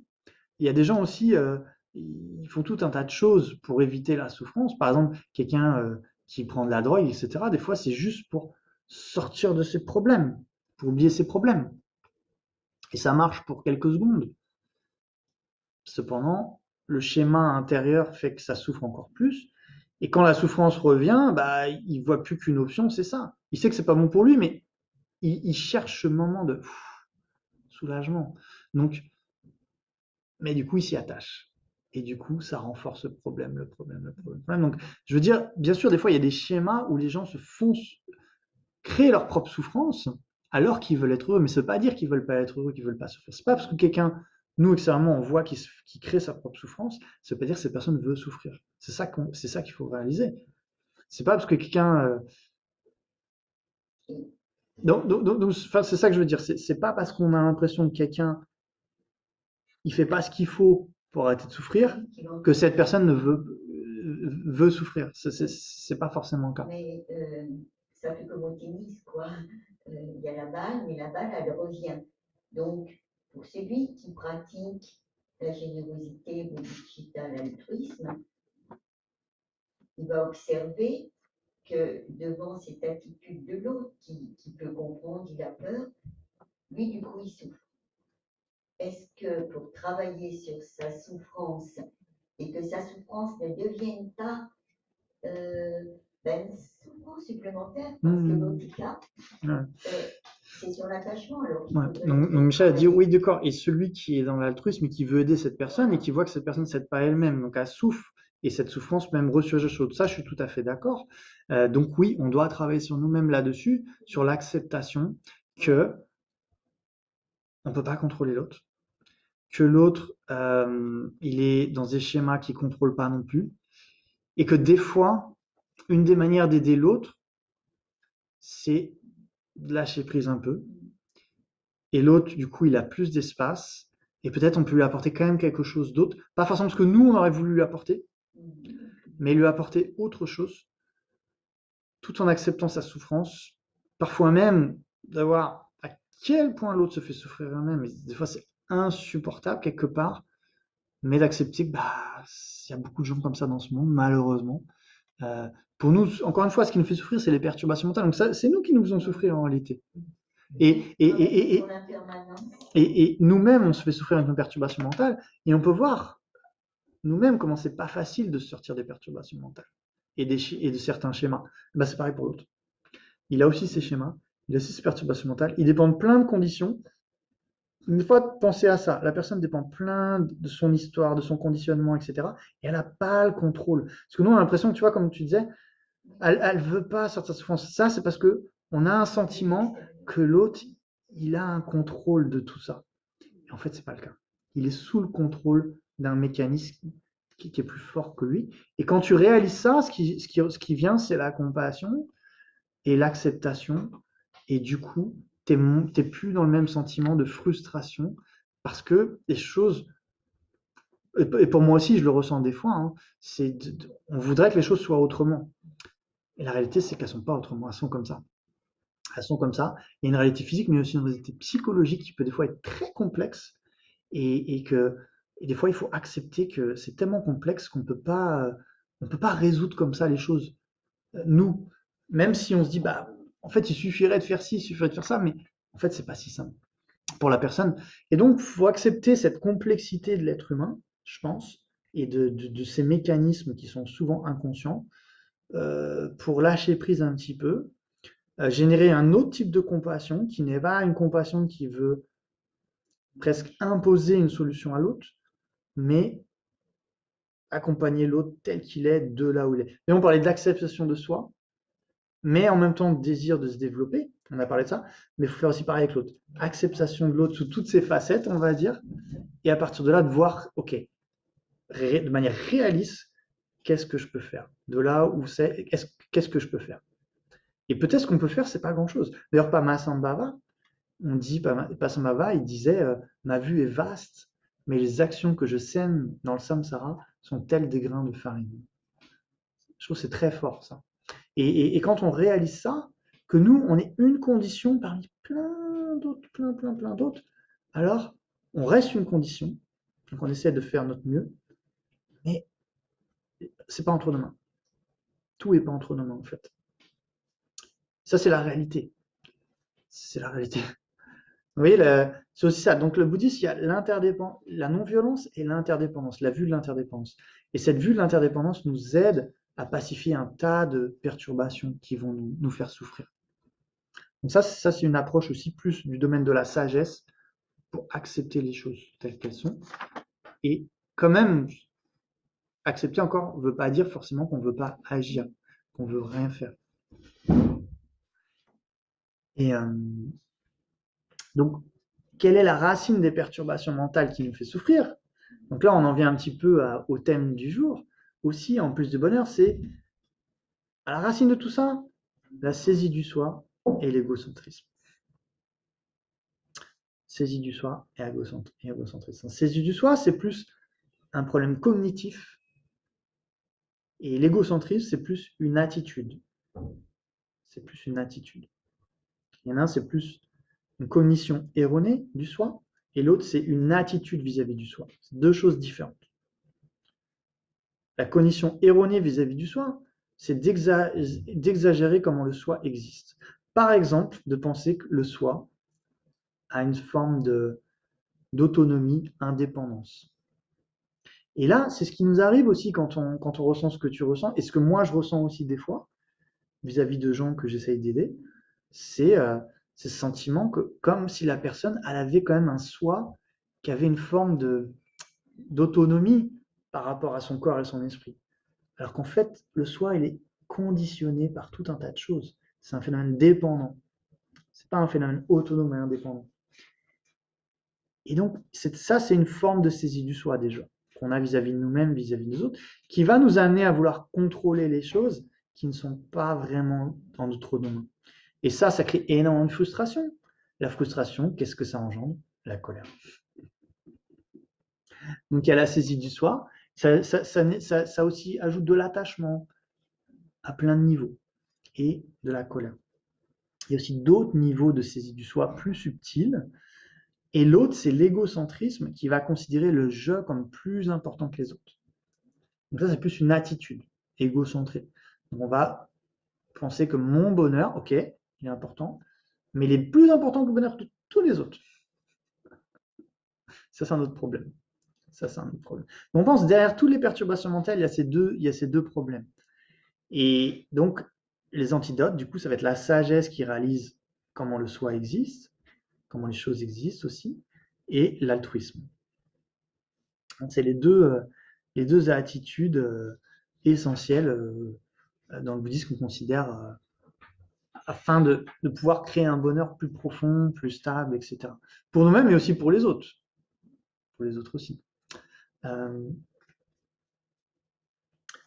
Donc ensuite, on va avoir les méthodes pour développer ça. On va avoir des méthodes pour développer soi. Donc il y a des méthodes qui vont nous aider à comprendre le non-soi, des méditations, et des méthodes qui vont nous aider à développer l'altruisme. Donc Nicolas, il parlait de concentration d'un point, une méditation analytique, mais il avait le dare de dire que l'altruisme n'était pas dans la méditation analytique. Je pense qu'il considérait la méditation analytique plus tout ce qui est du domaine de la sagesse. Mais en réalité, la compassion, ça fait aussi partie de ce qu'on appelle la méditation analytique, dans le sens où on va utiliser des raisons pour nous aider à développer l'altruisme. C'est pas on s'assoit et boum, on développe la compassion sans raison. Il faut réfléchir un petit peu, ok, à la souffrance des êtres, etc., à différentes choses qui vont nous amener à ressentir de la compassion et à le développer. Donc pour nous, c'est aussi la méditation analytique aussi pour l'altruisme. Donc pour l'altruisme, il y a une méthode qui peut être assez laïque et qui n'est pas forcément juste pour les bouddhistes, c'est ce qu'on appelle l'échange de soi pour autrui. Donc ça, c'est la méthode qui nous permet de sortir peu à peu de l'esprit égocentré pour être plus tourné vers les autres.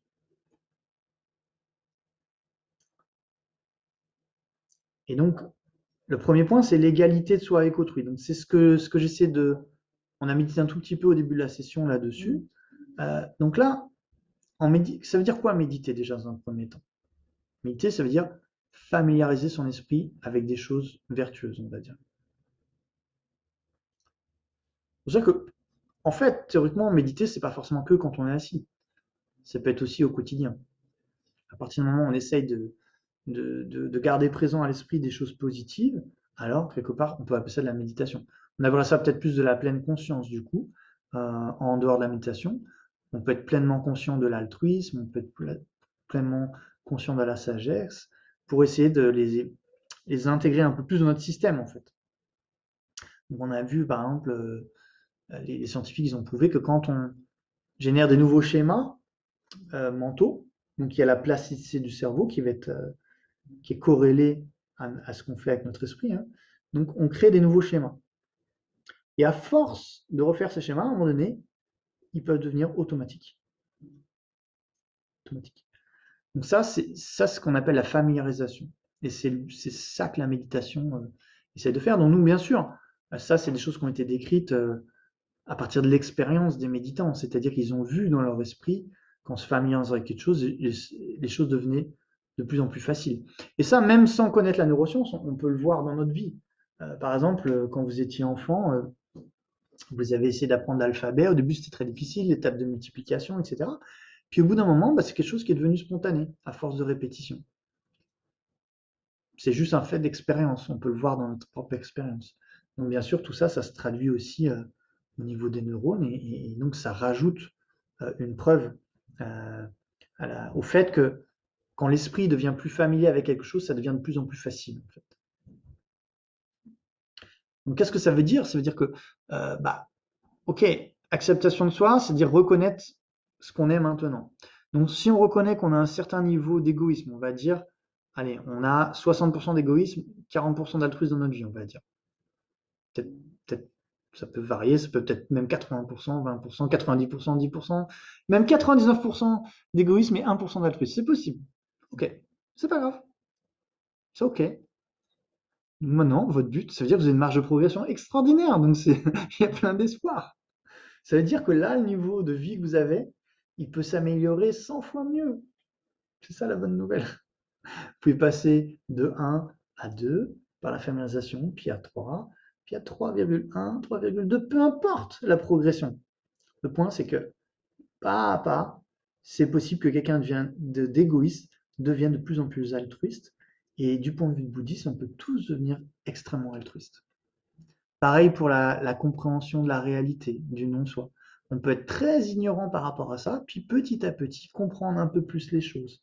Petit à petit, en avoir une expérience, puis se familiariser avec ça, jusqu'à devenir extrêmement sage. Donc c'est ça le point positif, c'est de comprendre que, ok, le je n'existe pas de manière indépendante. Le je n'est pas permanent.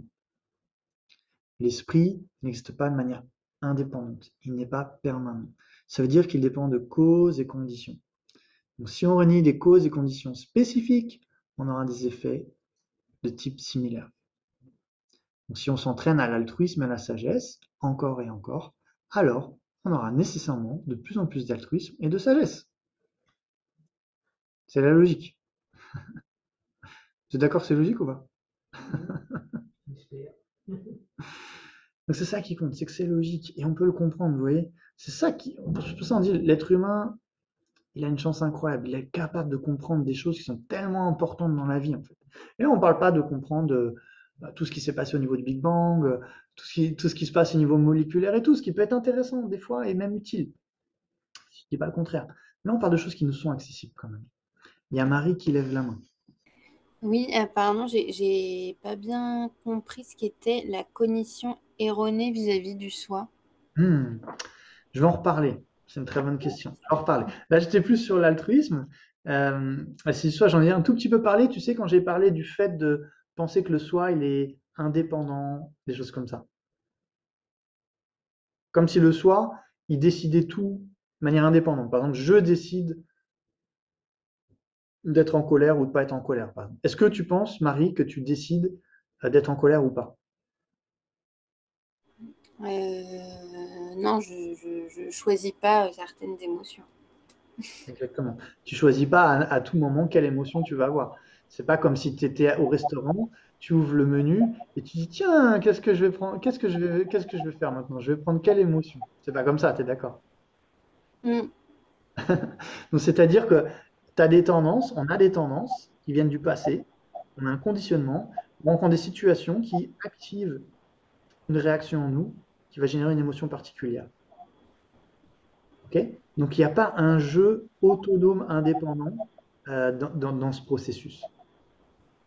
Mais on a tendance à penser qu'il y a un jeu autonome là-dedans. Et donc, comme l'expliquait Michel tout à l'heure, des fois aussi on peut penser ça par rapport aux autres. Par exemple, donc là, dans le cas de quelqu'un qui se fait souffrir lui-même, mais aussi dans quelqu'un qui nous embête, par exemple. qui est en colère contre nous, etc., qui est négatif, qui nous haït, par exemple. Donc on peut avoir le sentiment à un moment donné qu'il y a un jeu autonome derrière tout ça qui est machiavélique presque. Alors qu'en réalité, ce qui se passe, c'est qu'il y a des tendances, un conditionnement qui fait qu'en dépendant de certains contextes, il y a cette émotion qui s'élève, qui ne choisit pas et qui le fait agir d'une certaine manière. Et ça change complètement la perception de la situation. Tu vois, à partir du moment où tu crois que le soi il est autonome, tu ressens un truc particulier. Donc, à partir de cette cognition erronée du soi, tu développes une émotion particulière. Ici, par exemple, la colère ou la frustration, parce que tu dirais, mais attends, on ne peut pas faire autrement. Et quand tu comprends que, condition correcte, que c'est un conditionnement qui n'est pas totalement sous contrôle, alors tu ressens quelque chose de différent. Parfois même, tu peux même générer la compassion ou la patience, c'est-à-dire la non-colère. Ce qui ne veut pas dire que tu ne peux pas non plus essayer de résoudre la situation d'une manière ou d'une autre. Tu vois ce que je veux dire? Je crois, un peu plus en tout cas. Oui. Merci. Et ça, c'est quelque chose qu'il faut essayer d'observer dans notre esprit. Hein. Quand on est en colère contre quelqu'un, essayer de voir, est-ce que j'ai le sentiment que cette personne est en contrôle total des situations ou pas? Et souvent, c'est le sentiment qu'on a, en fait, si on regarde bien. Et ça, c'est fou. Ça, c'est fou. Mais c'est une bonne nouvelle. Ça veut dire qu'on peut s'en sortir. Parce qu'on est capable de comprendre que c'est faux. Et au moment où on comprend que c'est faux, la colère est désamorcée. Donc là, on a un antidote. On n'a pas refoulé, on n'a pas exprimé, on a libéré. On a libéré notre esprit de cette émotion qui nous fait souffrir. On peut voir la situation autrement et peut-être envisager des solutions avec un esprit plus clair aussi. Donc ça, c'est un exemple. Et dans donc vous voyez, là, ça demande de l'introspection et une forme d'analyse de la situation. Mais quand on parle d'analyse, une sémantique, ça ne veut pas forcément dire des choses incroyablement complexes à réfléchir. Là, tout ce qu'on parle, c'est pas des choses extrêmement complexes. C'est complexe dans le sens où nos perceptions, on est tellement conditionné par ces perceptions qu'elles nous prennent de court un peu. Mais donc là, le point, c'est de comprendre, prendre conscience et appliquer l'antidote. Et ça, c'est une nouvelle habitude à prendre, nouveau réflexe à prendre, nouvelle habitude à prendre, qui va créer des nouveaux schémas mentaux, neuronaux, qui vont faire qu'à un moment donné, ce qui est difficile aujourd'hui sera plus facile plus tard, et voire même un jour sera notre fonctionnement automatique. C'est-à-dire que quand on verra quelqu'un en colère, automatiquement on ressentira de la compassion pour cette personne, parce qu'on comprendra qu'elle est sous l'emprise de cette émotion. Et donc notre expérience sera complètement différente. C'est ça qui est extraordinaire.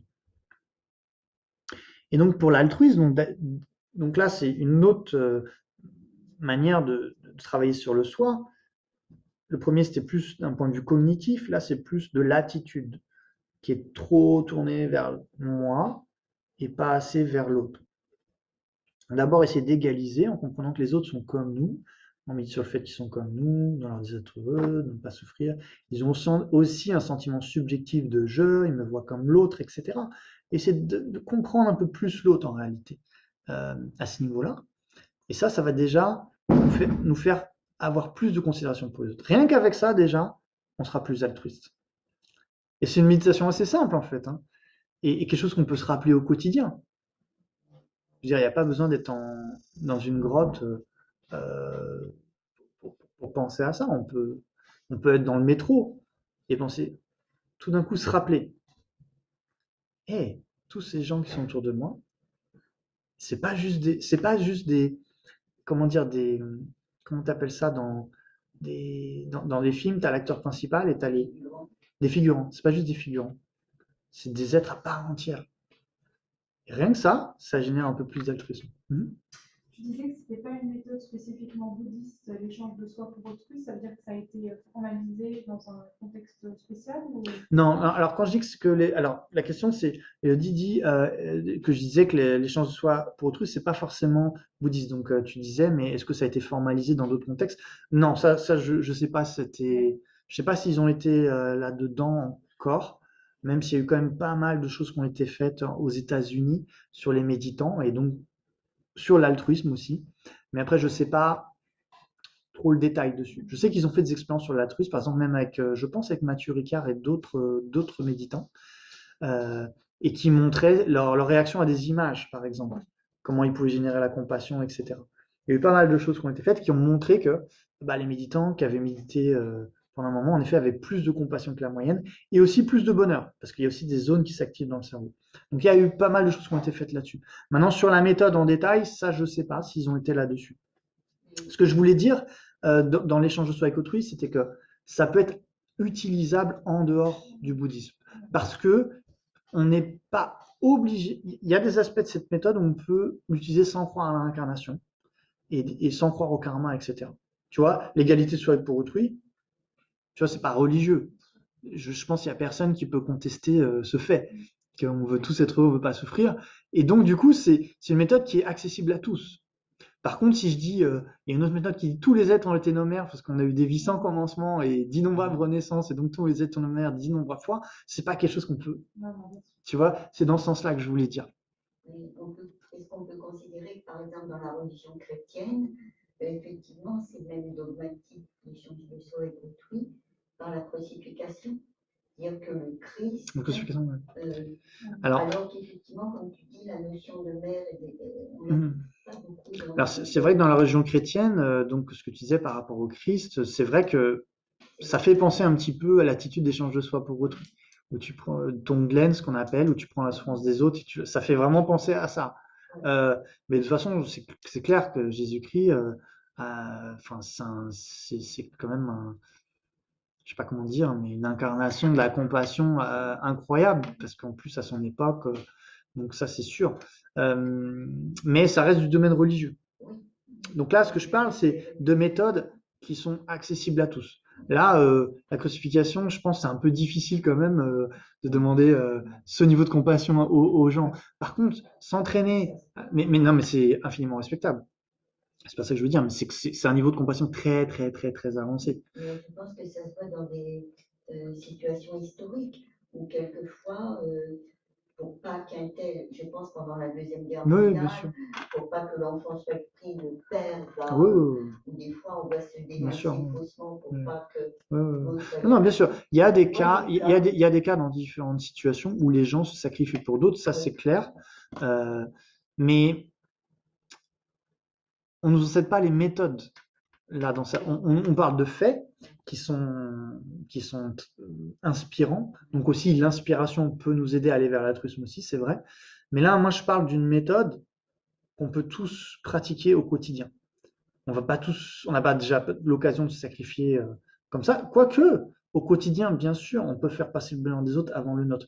Mais le point, c'est comment on développe cette attitude. C'est ça la question. Comment on arrive à développer cette attitude graduellement. Et c'est ça, l'échange de soi pour autrui, qui, je suis d'accord, dans les cas que tu te donnes, quelque part, c'est une expression d'échange de soi pour autrui, dans une certaine mesure. C'est-à-dire tu fais passer l'autre avant toi. Et en même temps, ça montre que l'être humain, il est capable de ça aussi. Et peut-être même nous, on l'a déjà vécu dans cette situation, même pour des petites choses. Le don d'organes, je pense. Le don d'organes, le don du sang. Oui, bien sûr. Bien sûr, bien sûr. Oui, tout à fait. Le don. Ouais. Donc là, ce qu'on parle, c'est développer des méthodes pour nous y aider et après, au quotidien, d'essayer de l'appliquer le plus possible. Donc l'égalité de soi pour autrui, c'est le premier point. Parce qu'avant de vouloir échanger soi pour autrui, vous voyez, le bouddhisme, il y a toujours une approche graduelle. D'abord, déjà égaliser. Avant de considérer l'autre comme plus important, déjà considérer l'autre comme aussi important que nous, déjà, c'est déjà un grand pas. C'est déjà un grand pas. Et ensuite, pour l'échange, j'arrive Eric, Et ensuite, pour l'échange de soi pour autrui, on a d'autres étapes. Et la première étape que donc Sa Sainteté il travaille beaucoup dessus avec les scientifiques, c'est de voir les méfaits de l'égocentrisme et les bienfaits du chérissement d'autrui. Donc ça, il en a parlé aussi Nicolas dans ces études-là, et en voyant que ceux qui étaient plus, comment il disait, décentrés, le soi décentré, qui avait le soi décentré, était plus heureux quand même en général que ceux qui étaient centrés sur soi. Donc ça, c'est le deuxième point dans la méditation. Si vous essayez de voir tous les méfaits de l'auto-chérissement et les bienfaits de chérir autrui. Ça, c'est quelque chose que Sainteté, il a travaillé beaucoup et c'est pour ça que les scientifiques ont étudié des gens, qu'est-ce qui se passe dans le cerveau quand vous générez la compassion. Il y a eu aussi des expériences sur la colère. Et sur la colère, ils ont vu, il y a des scientifiques qui disent que la colère, basiquement, détruit notre système immunitaire. Ça nuit à notre corps, incroyablement. Alors que la compassion est bénéfique. En plus, donc, ok, il y a ce qui se passe avec la neuroplasticité au niveau de neurones, mais le cerveau, c'est un organe central qui est connecté aux autres organes. En fait, les neurones, c'est quoi? C'est juste une continuité du système nerveux, rien d'autre. Donc, il n'est pas déconnecté. Donc, quand il se passe quelque chose dans le cerveau, il se passe aussi quelque chose dans le reste du système. Et donc, des états d'esprit comme la compassion, l'altruisme, l'amour, etc., il a été prouvé que c'était bénéfique même pour notre système immunitaire, nerveux. Et donc, c'était bon pour la santé. On fonctionne mieux avec l'altruisme qu'avec la colère, par exemple. Et donc, ça, c'est des preuves plus scientifiques pour montrer l'importance de l'altruisme. Et du coup, d'étudier ça et de connaître ça, c'est pas. Alors, ok, c'est cognitif, mais c'est pas une information anodine pour nous. C'est une information qui peut nous influencer à nous dire, ok, du coup, il faut que je sois plus altruiste dans mon quotidien. Ça a du sens. Donc, ça permet de s'encourager à l'altruisme aussi, à aider un petit peu notre esprit à sortir de l'égocentrisme, en fait. Donc ça, c'est la deuxième méthode. D'abord, on égalise, puis ensuite, on regarde les méfaits de l'égocentrisme et les bienfaits du chérissement d'autrui. Mais ça, on peut le voir aussi dans notre expérience, en dehors des expériences scientifiques, de voir, ok, quand j'étais en conflit avec telle personne, est-ce que mon égocentrisme n'était pas un peu fort à ce moment-là? Est-ce que je considérais plus le moi que l'autre à ce moment-là? Et est-ce qu'il y a des fois des cas où peut-être vous avez pacifié une situation qui était difficile? Est-ce qu'à ce moment-là, l'altruisme n'était pas présent? Est-ce que c'était pas mieux? Donc vous comparez vos expériences d'altruisme dans votre vie et vos expériences d'égocentrisme et vous essayez de voir l'effet que ça a sur vous. Donc ça, c'est pas quelque chose forcément qu'on voit dans le cerveau, mais c'est quelque chose qui est une vraie expérience, c'est pas intellectuel. Et ça va encourager l'esprit à aller vers l'altruisme. Pourquoi? C'est quoi notre thème? Parce qu'on veut tous être heureux, on veut pas souffrir. C'est-à-dire que votre esprit, à partir du moment où il voit quelque chose est chouette, il va le vouloir. C'est comme ça qu'il fonctionne. Quand il voit quelque chose n'est pas chouette, il va pas le vouloir. Donc plus vous voyez que l'égocentrisme c'est pas chouette, moins vous allez le vouloir. Plus vous allez voir que l'altruisme c'est chouette, plus vous allez le vouloir. Donc c'est-à-dire la sagesse va nous aider à l'altruisme en réalité, la compréhension. Oui, Eric. Oui, c'était juste pour apporter une petite information par rapport à la remarque qui a été faite dans la salle, qui visait à savoir si on pouvait trouver un peu le même genre de pratique dans un domaine totalement laïque. Eh bien, en hypnose thérapeutique et même dans le coaching, on trouve des échanges concrets de soi avec quelqu'un d'autre.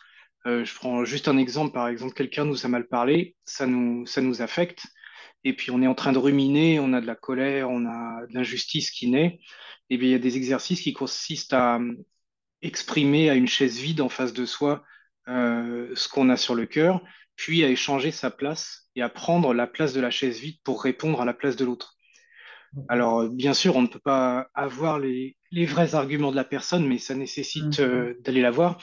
Mais au moins, ça nous permet d'échanger cette place de manière concrète. Et c'est assez hallucinant les choses qui peuvent ressortir de ça, en fait. Ouais. J'avais entendu des thérapies il y a longtemps, très très longtemps, je ne sais même pas si c'était bouddhiste, et c'est des thérapies de couple comme ça, où le mari prenait le rôle de la femme, là, et c'était, apparemment, je trouvais que c'était génial. C'est ça, c'est fort. Ça, c'est fort. Et oui, quelque part, c'est se mettre un petit peu à la place de l'autre, voir ce qu'il ressent quand nous, on agit comme ça, etc. Et ça permet de changer la perspective. Et je pense en effet que ça va un peu dans ce sens aussi, ouais. Ouais, ouais. Non, mais c'est sûr qu'en thérapie, je pense en psychothérapie, il y a des choses intéressantes des fois qui sont trouvées par les gens. Euh, Ça, je suis tout à fait d'accord. Euh, voilà, donc l'importance d'une bonne hygiène mentale. On parlait de santé, mais de l'hygiène mentale en fait. Donc pour ça, par exemple, dans votre santé physique, bon, vous êtes bouddhiste, donc peut-être vous faites plus attention à ça. Souvent, beaucoup dans le milieu bouddhiste, pas forcément. Des fois, on essaie de savoir qu'est-ce qui est bon pour notre santé, qu'est-ce qui est pas bon pour notre santé. Hier, on avait un débat, il y a des gens qui disent le café, il faut le boire avant manger, après manger, le fruit avant manger, après manger. Il y a plein de vues et tout ça. Donc en fait, des fois, c'est un peu compliqué de s'y retrouver.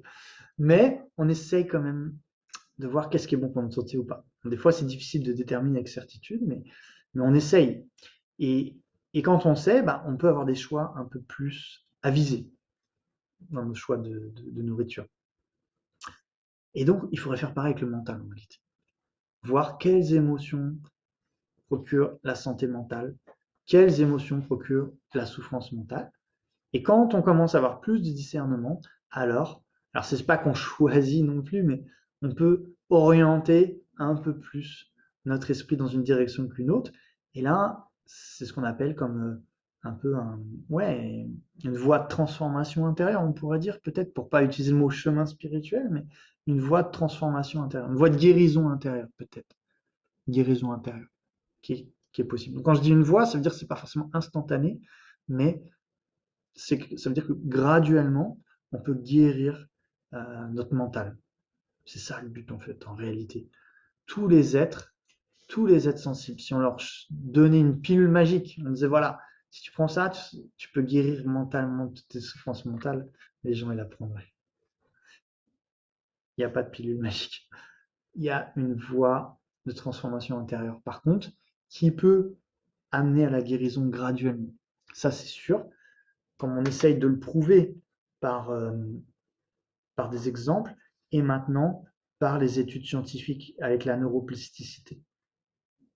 La neuroplasticité nous montre qu'on peut changer nos schémas, on peut changer nos émotions. On n'est pas fixé dans quelque chose. Donc, ça réfute encore une fois cette idée de permanence. On est des êtres conditionnés et impermanents. Alors, la mauvaise nouvelle, c'est que on a quand même pas mal de conditionnements perturbés qui produisent de la souffrance. Ça, c'est ce que le Bouddha, pour simplifier, a appelé la vérité de la souffrance. On est conditionné par les perturbations mentales. Cependant, on a l'occasion de se conditionner autrement, et donc il y a un espoir de libération de la souffrance et de bonheur. Et aussi, je voudrais comparer. Ouais, non, ça j'ai déjà fait. Ouais. Tu veux dire qu'en fait, plutôt d'essayer de supprimer un conditionnement, c'est d'écraser un conditionnement par un conditionnement plus fort. Alors, la question c'est, est-ce que du coup, l'idée c'est de, plutôt que supprimer le conditionnement, c'est d'en écraser un plus et en mettre un plus fort. On est des êtres conditionnés. Tu peux pas arrêter ça. Oui. On sera jamais un phénomène indépendant de cause des conditions. Comme le monde, par exemple, tu as un jardin, ok? S'il est tel qu'il est, c'est à cause des conditions. Si tu veux un jardin différemment, c'est pas d'arrêter le conditionnement. C'est pas sa nature. C'est d'enlever les mauvaises herbes et d'en planter des bonnes pour obtenir ce que tu veux au final. Mais c'est pareil. L'esprit, c'est pareil. C'est un phénomène conditionné. Tu pourras jamais changer ça. Et toi, il n'y a pas un soi indépendant qui existe. Ça n'existe pas. De toute façon, ça sert à rien. De toute façon, tu n'as pas le choix. C'est un phénomène conditionné. Par contre, le choix que tu as, c'est qu'est-ce que tu veux mettre dans ton jardin intérieur? Comment tu veux cultiver ton jardin intérieur? Comment tu veux le cultiver? C'est ça la méditation, c'est cultiver ton jardin intérieur pour obtenir un joli jardin.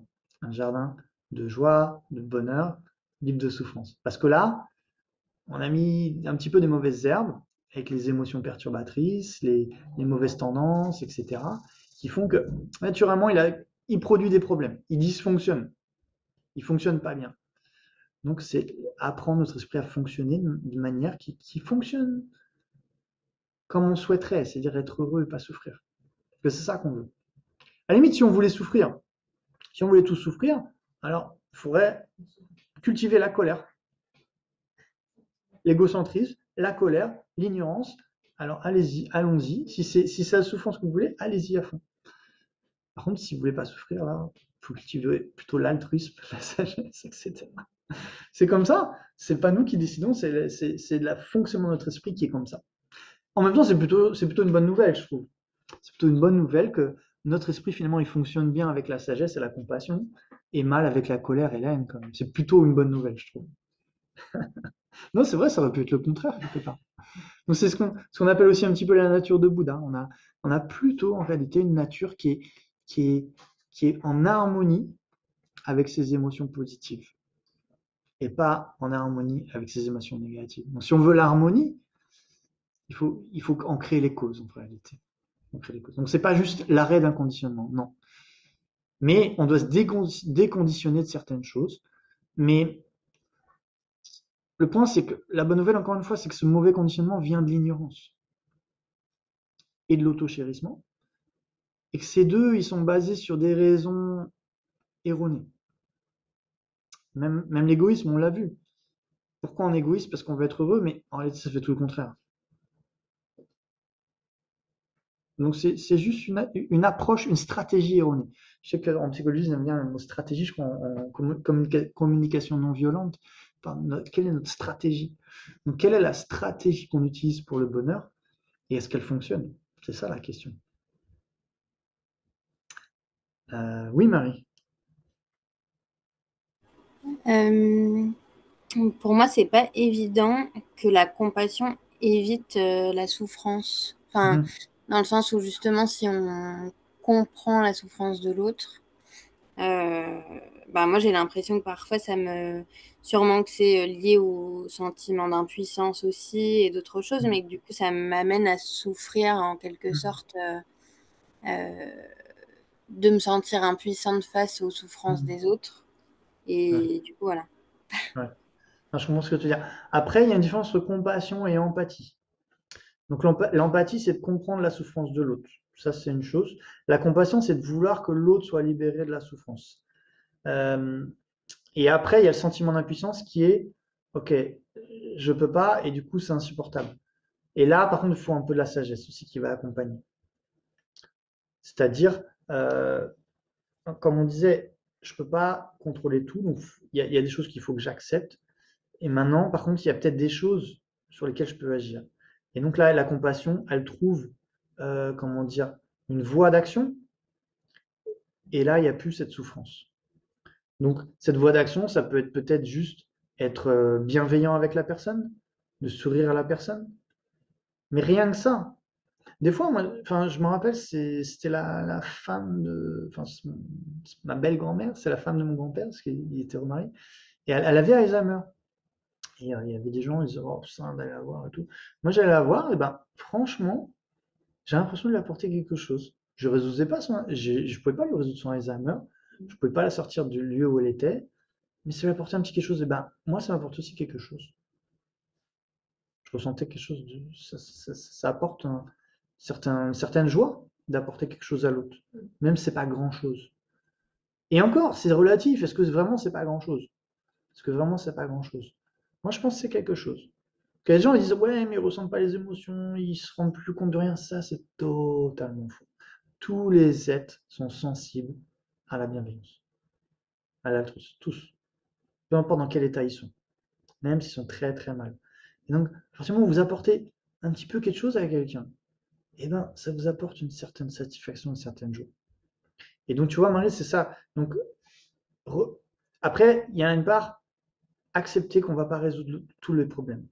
Ça, il faut l'accepter. Il y a des moments qu'aussi la frustration, des fois, elle peut venir du fait que j'ai l'impression que je pourrais résoudre le problème, mais j'y arrive pas. Tu vois ce que je veux dire? Mais la réalité, c'est non, on ne peut pas résoudre tous les problèmes. Ça, c'est pas possible. On n'a pas cette possibilité-là.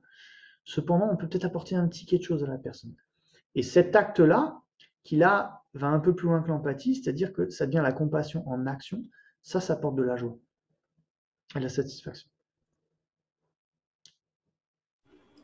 Ouais, j'aime bien effectivement cette vision-là que la compassion permet la mise en action. Mais C'est ça. sinon, effectivement, moi, enfin, typiquement quand je suis à Paris, j'ai l'impression que j'ai plutôt tendance à enfin, oui, ce qui va me protéger, c'est plus de me renfermer sur moi et donc sur l'égocentrisme, enfin, tout l'inverse de ce qu'on est en Mm. train de dire. Ouais, ouais. Mais après, des fois, essaye. Tu vois, avant de sortir dans la rue, tu dis, OK, s'il y a des situations qui te touchent, peut-être des gens dans la rue et tout ça, tu dis, tiens, aujourd'hui, je vais essayer autre chose. C'est autre chose. Mm. Je te dis pas de dépenser tout ton argent et tout. OK, Mais je sais pas, c'est autre chose. Peut-être un sourire, peut-être ou une petite pièce, ou peu importe. C'est pas forcément, tu vois. Mais avec, tu vois, considération pour la personne, surtout. En fait, ouais, c'est plus ça, c'est exprimer de la considération pour la personne, et tu verras ce que tu ressens après. Là, ça, j'ai une expérience scientifique. C'est vous essayez quelque chose, vous essayez autre chose et vous comparez. Ça, c'est scientifique. Qu'est-ce que vous ressentez? Mais je comprends, hein, des fois, c'est difficile de le faire, surtout à Paris, il y a beaucoup de gens dans la rue, mais c'est difficile, des fois, vous vivez ici tous les jours. Moi, là où je vis, il y a très peu, il y a une personne qui est dans la rue, et je ne vais pas la voir tout le temps, mais ça m'arrive des fois, voilà. Et bah, franchement, il y a des fois, ça m'apporte une certaine joie, quand même, de faire un petit truc qui lui a fait plaisir, quoi. Ça peut être, vous ferez un pain au chocolat, ça peut être quelque chose de simple, quoi, mais et, et de voir l'autre Alors c'est vrai que des fois l'autre n'est pas heureux non plus de ce qu'on a fait, donc ça arrive. Mais si l'autre, ça lui apporte un peu de joie, bah franchement, ça apporte un truc spécial. Un truc spécial. Et franchement, ça c'est plus spécial que les plaisirs d'essence. Ça c'est la compassion qui amène une joie plus profonde dans l'être humain, quoi. Et un sentiment de satisfaction. Mais bon, des fois, comme il disait, des fois on est altruiste, des fois on est égocentriste. On n'est pas tout blanc, on n'est pas tout noir. On est entre les deux. On a un peu tous ces facteurs, mais on a cette capacité d'entraîner notre esprit à se transformer dans une direction particulière.